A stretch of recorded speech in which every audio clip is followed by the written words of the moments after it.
സാറേ ഇവിടെ നമ്മൾ നടത്തിയ ചർച്ചയിൽ ഈ ചികിത്സാ പിഴവുണ്ടോ എന്നാണ് ഇവിടെയുള്ള ചർച്ച ചെയ്തത്. അപ്പൊ അത് ഒരു മയപ്പെടുത്തിയാണല്ലോ.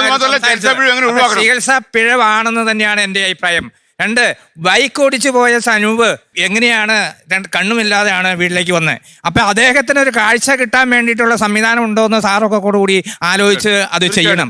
അതുപോലെ തന്നെ ഗവൺമെന്റ് ആശുപത്രികളിൽ ഇപ്പൊ ഞാൻ കോതമംഗലം താലൂക്ക് ഗവൺമെന്റ് ആശുപത്രി എന്ന് പറഞ്ഞാൽ ഈ ആദിവാസി മേഖലയിൽ നിന്ന് വരെയുള്ള ഹൈറേഞ്ചിന്റെ കവാട ഒത്തിരി രോഗികൾ വന്ന കുറച്ചു നാൾ മുമ്പ് അവിടെ ഡോക്ടർ ഇല്ലാണ്ട് 8 ഡോക്ടർമാരുള്ളതിൽ ഡോക്ടർ ഇല്ലാണ്ട് വന്നിട്ട് സമരമൊക്കെ ചെയ്ത് കഴിഞ്ഞപ്പോഴാണ് ഒരാള് വന്നത്. അപ്പൊ ഈ ഗവൺമെന്റ് ആശുപത്രികളിൽ വരത്തില്ല. അവിടെ കാസർഗോഡ്, ഹൈറേഞ്ചസ്, ഇടുക്കി, പത്തനംതിട്ട ഉൾഭാഗങ്ങൾ അവിടെ ഒന്നും ആൾക്കാർ സർവ് ചെയ്യാൻ തയ്യാറല്ല. എന്ത് ചെയ്യും? കോതമംഗലമൊക്കെ അങ്ങനെ ഉള്ള മേഖലയിലല്ലോ, മെയിൻ ടൗൺ അല്ലേ. അപ്പൊ അതുപോലെ ഈ ഇരകൾക്ക് മാന്യമായിട്ടുള്ള നഷ്ടപരിഹാരവും അവർക്ക് ജീവിക്കാനുള്ള സംവിധാനവും ചെയ്യാൻ സർക്കാരിന്റെ ഭാഗത്തല്ല ഇത് ഉണ്ടാകണമെന്നാണ് എൻ്റെ അഭിപ്രായം. ഡോക്ടറെ, ഇതിപ്പോൾ എന്തായാലും നമ്മുടെ രോഗികളുടെ എണ്ണം കേരളത്തിൽ കൂടുകയാണ്. നമ്മളിപ്പം കൂടുതൽ 7 സ്റ്റാർ 5 സ്റ്റാർ ഹോസ്പിറ്റൽസൊക്കെ ഇനിയും കേരളത്തിൽ വരും. അതൊക്കെ എനിക്ക് തോന്നുന്നത് വിദേശത്തു നിന്നൊക്കെ ചില ആശുപത്രി സംവിധാനങ്ങൾ കേരളത്തിലേക്ക് വരുമ്പോൾ അവരൊക്കെ ശരിക്കും ഇൻവെസ്റ്റേഴ്സാണ്, ഈ ആശുപത്രി മേഖലയിലുള്ളവരല്ല.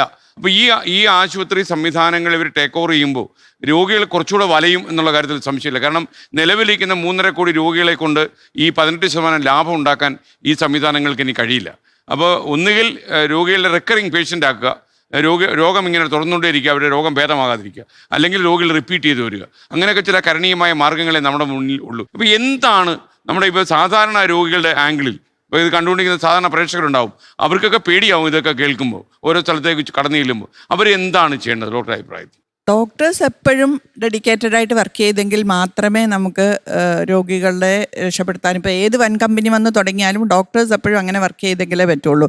ഡോക്ടേഴ്സിനൊരു സ്ഥലത്തിരുന്ന് ഇത്രയും സാലറി കിട്ടുന്ന ചിലർക്ക് കുറച്ച് അത്രയും സാലറി കിട്ടുമായിരിക്കും, പക്ഷേ എത്ര സാലറി കൂടുതൽ വാങ്ങുന്നോ അത്രയും കൂടുതലായിരിക്കും അവർ ജോലി ചെയ്യുന്നത്. അപ്പോൾ അവരും അത്രയും പക്ഷേ റിക്കറിങ് പേഷ്യൻസ് ആക്കാൻ ഒരു ഡോക്ടറും ആഗ്രഹിക്കത്തില്ല. 99.5% ഡോക്ടേഴ്സും അങ്ങനെ രോഗികളെ ഡോക്ടർ പറഞ്ഞു. ഞാൻ പറഞ്ഞത് ഇങ്ങനെ വന്നാൽ അതേ സാധ്യതയുള്ളൂ, ചില ഓപ്ഷൻസ് ആണ്. അങ്ങനെ ഡോക്ടേഴ്സ് ഒരിക്കലും അങ്ങനെ ചെയ്യത്തില്ല. കാരണം ഡോക്ടേഴ്സ് ചെയ്യില്ല എന്ന് പറഞ്ഞതിനോട് അല്ല ഞാൻ പറഞ്ഞത്.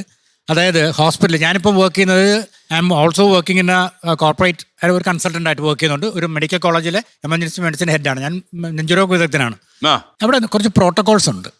പ്രോട്ടോകോൾസ് ഫോളോ ചെയ്യുന്നുണ്ടോ എന്നുള്ളത് ഒരു ക്വാളിറ്റി കൺട്രോളിൻ്റെ വേറെ ആൾക്കാർ, അവർ ഡോക്ടേഴ്സ് അല്ല, അവരാണ് തീരുമാനിക്കുക. അപ്പോൾ എല്ലാ ദിവസവും മീറ്റിംഗ് ഉണ്ടാവും. അതായത് ഇന്ന പേഷ്യൻ്റ് ഇന്ന രീതിയിൽ വന്നു, ഇന്നത് ചെയ്തോ, ഇത്ര ടൈം കൊണ്ട് ചെയ്തോ, ഇത് ചെയ്തിട്ടില്ലെങ്കിൽ നഴ്സിനും പാരാമെഡിക്സിനും ഡോക്ടേഴ്സിനും ഒരു മെമ്മോ വരും. ഇത് നമുക്ക് തടയാൻ ബുദ്ധിമുട്ടാണ്. കാരണം ആ രീതിയിലാണ് ഇന്ന പരിശോധനകൾ വിടണമെന്നൊന്നും ഞങ്ങളുടെ ഹോസ്പിറ്റലിൽ ഇല്ല. ക്വാളിറ്റി മെയിൻറ്റെയിൻ ചെയ്യുന്നുണ്ടോ എന്ന് നോക്കും. ഇത്ര ഡോക്ടർ ചെയ്യുന്നുണ്ടോ, സേഫ്റ്റി എല്ലാം നോക്കുന്നുണ്ടോ, അതൊക്കെ നോക്കും. കാര്യം അതായത് നമ്മുടെ മുമ്പിലിരിക്കുന്നവരുടെ ദുരിതങ്ങളെല്ലാം മനസ്സിലാക്കുന്നു. പക്ഷേ ഒരു ഡോക്ടർ കൂടിയായ ലാൽ സാറ് പറഞ്ഞൊരു വാക്കാണ് ഒരു കയ്യബദ്ധം എന്ന് പറയുന്ന ഒരു കാര്യം.